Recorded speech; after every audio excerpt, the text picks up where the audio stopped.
आप सभी का इस लघु रात्रि कथा में बहुत बहुत स्वागत है। दोस्तों, ज्ञान और अज्ञान में कितना अंतर होता है? मैं ये नहीं पूछ रहा कि ज्ञान और अज्ञान में किस बात का अंतर होता है। प्रश्न ये है कि कितना अंतर होता है, यानी नॉलेज और इग्नोरेंस में कितना अंतर होता है। दोस्तों, ध्यान से सुनिएगा।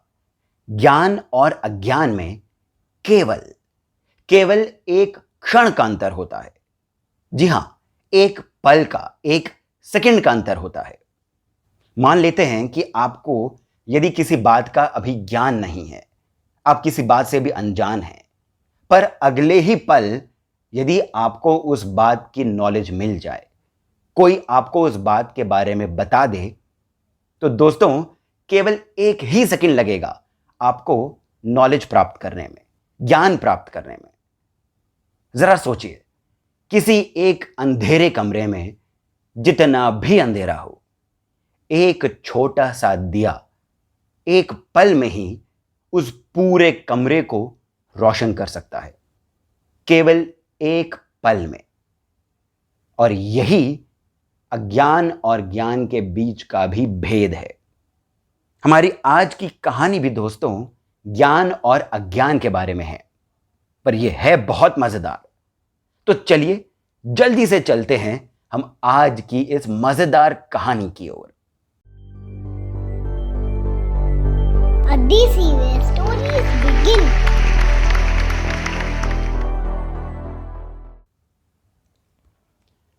एक खेत में उसका किसान अपने मजदूरों से अपनी फसल की कटाई करा रहा था। अब कटाई होते होते देर हो गई। वो जो खेत था वो जंगल के पास में था। अब हुआ यूं कि उस जंगल से एक शेर, शाम हो चुकी थी। अब जो शेर होता है वो तो रात को ही खाना ढूंढने आता है।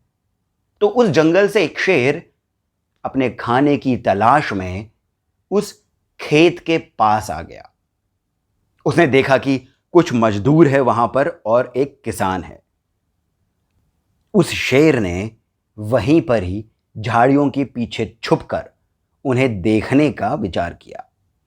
वो शेर धीरे से गया और उस खेत के पास वाली झाड़ी में जाकर के छुप गया। वो इंतजार कर रहा था कि मैं इन पर कब झपटूं। अब जब वो बैठ करके इंतजार कर रहा था तो उसने सुना कि किसान अपने मजदूरों से कह रहा है कि अरे भाई, जल्दी जल्दी फसल काटो, कहीं रात ना आ जाए। जो शेर था उसको यह सुनकर थोड़ा अचरज हुआ, वो थोड़ा सा हैरान हुआ। उसे लगा कि ये कौन सा नया जानवर आ गया है यहां, जिससे ये इंसान भी डर रहे हैं और ये जल्दी जल्दी काम करना चाहते हैं कि कहीं रात ना आ जाए। ये रात मुझसे भी ज्यादा भयंकर जानवर मालूम चलता है। इस बात को सोचकर शेर डर गया और वो उसी झाड़ी में छुपकर बैठा रहा। अब दोस्तों क्या होता है कि एक धोबी का भतीजा शहर से गांव आया होता है। वो गांव से, जंगल से अनजान होता है। उसे उसके चाचा ने अपने गधे को ढूंढने के लिए कहा होता है। उसका गधा कहीं निकल गया था आगे, कहीं छूट गया था खूंटी से, तो वो चलते चलते कहीं आगे निकल गया था। तो उस धोबी ने अपने भतीजे को बोला कि तुम जाकर के उस गधे को ढूंढ कर लेकर आओ। अब रात हो चुकी थी। अब जो धोबी का भतीजा था वो अपनी लाठी, अपना लठ झाड़ियों में से घुमाते घुमाते चल रहा था। उसे लग रहा था कि कहीं गधा घास खाने के चक्कर में यहां ना आ गया हो। तो वो रात में लाठी को घुमाते हुए जा रहा था। अब वो जो शेर था वो उन्हीं झाड़ियों में छुप के डर के मारे बैठा हुआ था। वो धोबी का भतीजा लाठी घुमाता हुआ उसी तरफ आ रहा था। शेर झाड़ियों में डर के मारे बैठा हुआ था। तभी अचानक से शेर को उस धोबी के भतीजे की लाठी जोर से उसके पीछे पड़ी। फाट! वो शेर घबरा गया, पर डर के मारे उसने कुछ नहीं किया।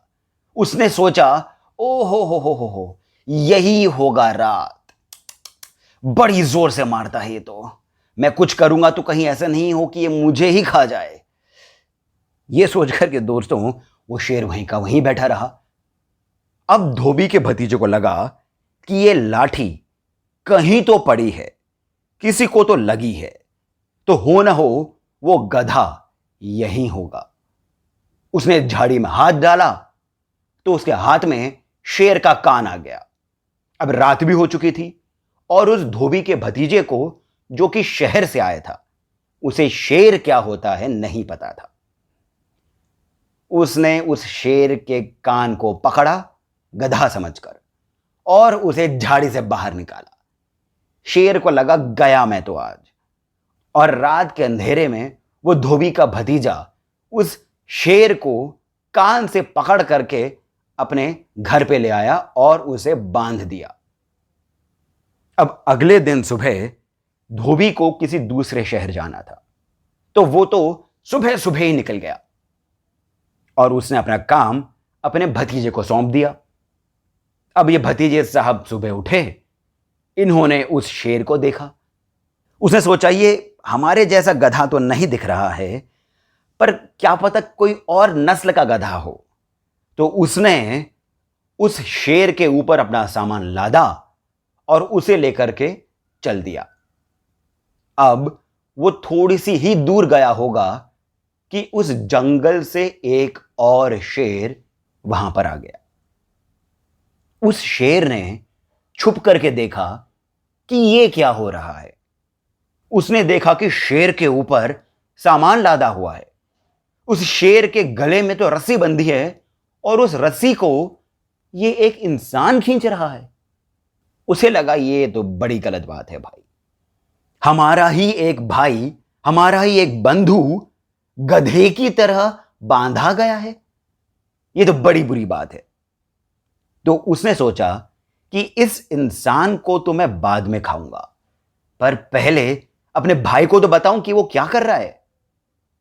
मौका पाते ही जब वो धोबी का भतीजा कहीं किसी फल को तोड़ने के लिए एक पेड़ पर चढ़ा हुआ था, तो वो शेर गधे बने हुए शेर के पास गया और उसको जाकर धीरे से बोला, अरे तुम ये क्या कर रहे हो। इस पर पहले वाले शेर ने कहा, अरे अरे तुम यहां क्यों आए, तुम चले जाओ नहीं तो ये तुम्हें भी बांध देगा। जंगल से आए हुए दूसरे शेर ने कहा, क्या बात कर रहे हो। तो पहले शेर ने कहा, अरे भाई ये जो है ये रात है, ये हमसे भी ज्यादा खतरनाक जानवर है, इसने कल रात को मुझे बहुत पीटा। इस पर अभी अभी जो जंगल से शेर आया था उसने पहले शेर को बोला, अरे तुम गधे नहीं शेर हो, अपने आप को पहचानो, तुम एक दहाड़ मार के तो देखो, फिर देखना इस रात का क्या होता है। तो पहले वाले शेर को थोड़ा सा अटपटा सा लगा, उसे लगा कि कहीं लेने के देने ना पड़ जाएं। पर जब दूसरे शेर ने पूरे कॉन्फिडेंस के साथ कहा कि अरे यार एक बार दहाड़ के तो देखो, तो उस पहले वाले शेर को लगा वैसे भी मैं बंधा हुआ हूं, रात को पिटा भी था, मान लेता हूं इसकी बात। तो जैसे ही वह धोबी का भतीजा पेड़ से नीचे उतरा, यह अपने पहले वाले शेर ने जोर से दहाड़ा। उसकी दहाड़ को सुनकर वो धोबी का भतीजा वहीं खड़ा का खड़ा रह गया। उस शेर की भयानक आवाज को सुनकर पहले तो उसका पूरा शरीर सफेद पड़ गया, फिर वह झट से वहां से भाग गया। यह देखकर वो पहले वाला शेर बड़ा खुश हुआ और फिर उसने उस दूसरे शेर को धन्यवाद कहा, जिस पर दूसरे शेर ने कहा, तुम गधे नहीं हो, शेर हो, अपने आप को पहचानो, और जब अब तुमने अपने आप को पहचान लिया है तो अब तुम्हें कोई और गधा नहीं बना पाएगा। दोस्तों कैसी लगी ये कहानी, थी ना मजेदार। पर इसमें जो बात है वो बहुत जरूरी है, बहुत इंपॉर्टेंट है। ज्ञान और अज्ञान का भेद। यही ज्ञान और अज्ञान का भेद हमें हमारे हर काम में सफलता दिला सकता है। यदि आप कोई भी काम करने जाएं, उससे पहले आप उस काम का थोड़ा सा भी ज्ञान प्राप्त कर लें तो। और यह बात हमारे अपने ही नेचर पर भी लागू होती है। कैसे? यदि हमें कभी किसी बात पर गुस्सा आ जाए, क्रोध आ जाए, तो एक सेकेंड निकाल करके, एक क्षण निकाल करके सोचिए, क्रोध क्यों आ रहा है? इससे आगे क्या होगा? क्या इससे आपका बिगड़ता हुआ काम ठीक हो जाएगा? या यदि आप थोड़ा सा शांत रहेंगे तो उससे ज्यादा फायदा हो जाएगा। दोस्तों, जिस पल, जिस सेकंड आप ऐसा सोचेंगे ना, तभी आप ज्ञान की ओर चल पड़ेंगे। आशा करता हूं इन छोटी छोटी बातों को आप अपनी जिंदगी में उतारेंगे, अपने अंदर आत्मसात करेंगे, और जब आप कल सुबह उठेंगे तो मुस्कुराते हुए उठेंगे। इसी के साथ आप मुझे फिर से आपसे विदा लेने की अनुमति दीजिए। मैं कल फिर से आता हूं एक ऐसी ही मजेदार कथा के साथ। धन्यवाद। A DC where stories begin.